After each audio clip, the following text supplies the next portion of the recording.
Fortunately, as we have seen in the last 20 years, we've got some remarkable new diseases which medicine cannot even conquer.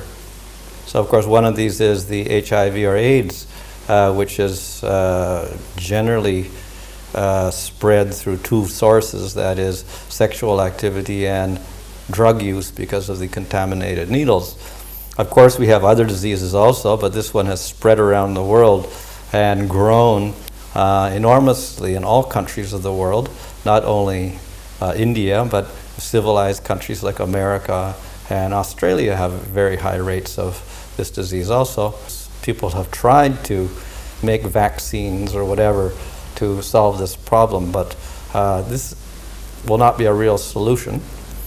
One of the problems, of course, is that the virus or whatever it is can mutate very quickly and make resistant strains. So no matter what you do, you will never have a real cure. So the real cure actually is ourself.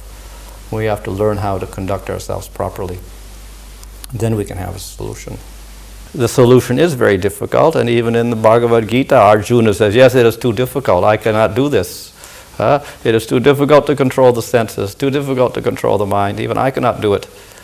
And of course, Arjuna is highly qualified because he's the best friend of Krishna. And Krishna is the supreme controller. So the Krishna replies and said, well, if you want to accomplish anything, you're going to have to control your senses.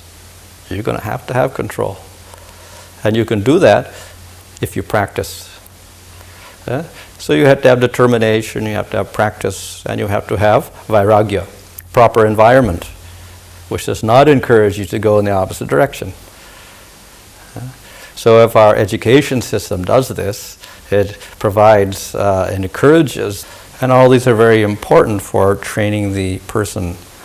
Of course, in the Srimad Bhagavatam, it is emphasized that all of this training should take place when one is young, from the age of 5 years old. Because what you learn when you're young, that goes with you the rest of your life.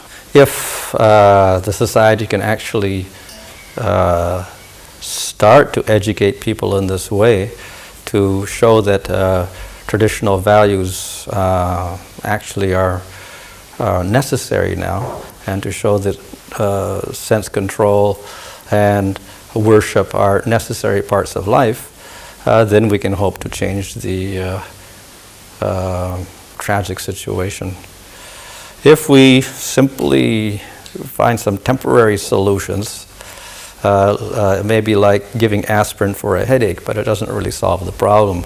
Ultimately, of course, Krishna says, the only way we're going to control the senses ultimately is if we have a higher taste. Therefore, Krishna says the solution is that we go for spiritual life. If we get satisfaction there, which is not temporary and which is eternal, then we can give up the lower pleasure. So that is why I said we should control the senses, but we should also worship. We should have a sense of spiritual life. And from that, the Atma will get its satisfaction.